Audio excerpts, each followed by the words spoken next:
ससुराल की दीवारें। पवित्रा अपनी बड़ी बहू दिव्या और छोटी बहू मनीषा के साथ रहती थी। क्योंकि पवित्रा नहीं चाहती थी कि उसकी जीते जी उसके घर का बंटवारा हो, इसलिए दोनों बहुएं लड़ती झगड़ती पर रहती एक साथ। माँ जी, आज मेरा ना खीर खाने का दिल कर रहा है। अब जल्दी से किसी से दूध मंगवा लीजिए और कुछ काजू बादाम भी। आज खीर मैं अपने हाथों से बनाऊंगी। हाँ। अरे मनीषा बहू, तेरा हमेशा कुछ ना कुछ खाने का दिल करता रहता है।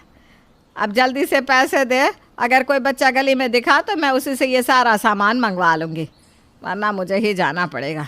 एक दिन पहले बोल देती तो मैं तुम दोनों के पतियों से ही बोल देती, वो ले आते। अच्छा हुआ माँ जी जो इसने एक दिन पहले नहीं कहा। मेरे पति के पास इतने पैसे नहीं कि वो खीर में काजू बादाम डालने के लिए ला सके। काजू बादाम के रेट आसमान छू रहे हैं और हमें कोई शौक नहीं है काजू बादाम खाने का। अरे दीदी, आप हर समय हर चीज़ के लिए मुंह क्यों बना लेती हैं? मैंने आपसे पैसे थोड़ी ना मांगे हैं। मेरे पास पैसे रखे हैं, मैं अपने पैसे दे रही हूँ। हाँ तो तुम ही दो अपने पैसे, मैंने कुछ नहीं कहा। तुम्हारे पैसों को लेकर मेरे सामने ज़्यादा पैसे मत किया करो। अगर माँ जी और बाबूजी ने मेरे पति पर भी थोड़े पैसे खर्च किए होते तो आज मेरे भी पति की सरकारी नौकरी होती और वो भी तुम्हारे पति की तरह अच्छे पैसे कमा रहे होते। दिव्या समझ जाती है कि उसकी देवरानी उसे पैसे का घमंड दिखा रही है। दिव्या नहीं चाहती थी कि बात आगे बढ़े, इसलिए वो वहाँ से उठ खड़ी होती है और चली जाती है। अपनी जेठानी को ऐसे गुस्से में जाता देख मनीषा अपनी सास से कहती है, माँ जी, आपने अपनी आंखों से देखा ना, मैंने तो कुछ भी नहीं कहा। मैंने तो दीदी से पैसे भी नहीं मांगे, पर पता नहीं क्यों पैसे के नाम पर वो इस तरह से मुंह टेढ़ा करके चली गई। अरे बहू, छोड़ना उसे, उसकी तो आदत ही है। चल मुझे पैसे दे दे, तेरा आज खीर खाने का दिल कर रहा है ना। छोड़िए ना माँ जी, मेरा तो दीदी की बातों से ही पेट भर गया। अगर आपको कुछ खाना है तो पैसे दे सकती हूँ मैं। इतना बोलकर मनीषा कुछ पैसे अपनी सास के हाथ में देकर चली जाती है। अब इसी तरह से कुछ दिन बीत जाते हैं और पवित्रा जब चाय पीने बैठती है तो वो अपनी बहू से कहती है, दिव्या बहू, घर में नमकीन बिस्कुट कुछ रखा है तो दे दे, ऐसे सूखी चाय पीने का दिल नहीं कर रहा। माँ जी, घर में तो सब कुछ ख़त्म है, अगर होता तो मैं आपके मांगने से पहले ही दे देती। लगता है आज भी ऐसी ही सूखी चाय पीनी पड़ेगी। चल कोई ना, अब तो जब घर में राशन आएगा तभी नमकीन बिस्कुट भी आएंगे। माँ जी, अभी कुछ दिन पहले ही मैंने आपके हाथ में पैसे दिए थे ना, आप उन पैसों को कब खर्च करोगी? मैंने आपको कितनी बार बोला है, आपका जो दिल करे वो खाओ पियो। पैसे की कमी है क्या हमारे पास? अगर ख़त्म हो गए तो मुझसे बोल दीजिए, मैं अभी आपको और पैसे देती हूँ, पर आप ऐसे सूखी चाय बिल्कुल नहीं पियेंगी। हाँ। इतना बोलकर मनीषा 5 मिनट के अंदर अपनी सास को पर्स में से पैसे निकाल कर दे देती है और एक बार फिर पैसों के लिए अपनी जेठानी को अपने सामने नीचा दिखाने की कोशिश करती है। दिव्या को अपनी देवरानी की इन हरकतों पर बहुत गुस्सा आता है, क्योंकि घर में जो भी सामान आता उसमें दोनों ही बराबर के पैसे देते, पर फिर भी हर बार मनीषा ऐसा दिखाती मानो उसी के पास पैसे हो और उसी ने इस घर को संभाल रखा हो। मनीषा, 10 रुपए के बिस्किट के लिए 500 का नोट देना ज़रूरी नहीं है। माँ जी, मेरे पास आपके लिए पैसे हैं, आप यहीं रुकिए, मैं अभी पैसे लेकर आती हूँ। अब आपको क्या हुआ दीदी? मेरे पास खुले नहीं थे इसलिए मैंने 500 का नोट दिया माँ जी को। और वैसे अगर मैंने माँ जी को पैसे दे भी दिए तो क्या हुआ? माँ जी हमारी सास है। मैंने तुम्हें कब मना किया माँ जी के लिए कुछ भी करने से? मैं तो बस ये बोल रही हूँ कि मेरे पास चेंज है, क्यों छोटी सी दुकान पर 500 रुपये लेकर जाना। अब दिव्या अपने पर्स से 10 रुपया लाकर अपनी सास को दे देती है ताकि वो चाय के साथ बिस्कुट या नमकीन कुछ खा सके। इसी तरह से कुछ दिन बीत जाते हैं और एक दिन मनीषा अपनी सास और जेठानी से कहती है, माँ जी, घर की दीवारें कितनी ख़राब हो गई है। क्यों दीदी, सही कहा ना मैंने, अब तो पेंट भी उखड़ने लगे हैं। उखड़ तो रहे हैं और उखड़े भी क्यों ना, सब कुछ इस सीलन की वजह से हो रहा है। अभी 2 साल पहले ही तो पेंट करवाया था घर में देवर जी की शादी पर, देखो कितनी जल्दी दीवार ख़राब हो गई।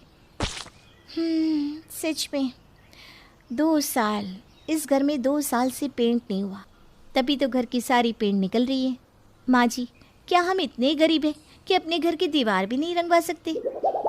अरे बहू, ज़रूरी तो नहीं ना कि जिसके घर में सफ़ेदी ना हो वो घर गरीब होता है। वैसे भी अभी दिवाली को बहुत समय है।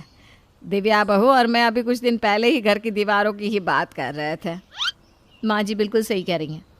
मनीषा, कुछ दिन की बात है, रुक जाओ, दिवाली पर दीवार की मरम्मत करवा लेंगे और अच्छे से सफ़ेदी भी।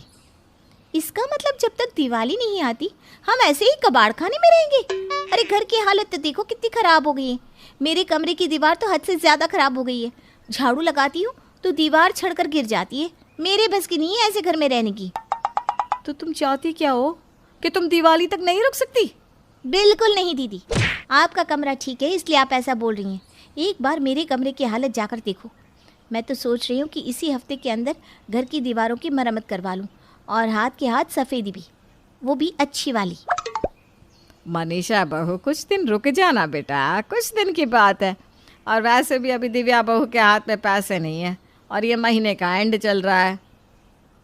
माँ जी, दीदी के पास पैसे होते ही कब है। उनसे तो एक काजू भी मंगवाने को कहो तो कहती हैं जेब में पैसे नहीं। अगर दीदी के भरोसे रहे ना तो सारी जिंदगी इस कबाड़ घर में ही गुजारनी पड़ जाएगी। मनीषा की ये बात सुनते ही दिव्या को बहुत गुस्सा आता है, क्योंकि दिव्या हर चीज़ में बराबर का हिस्सा दिया करती थी।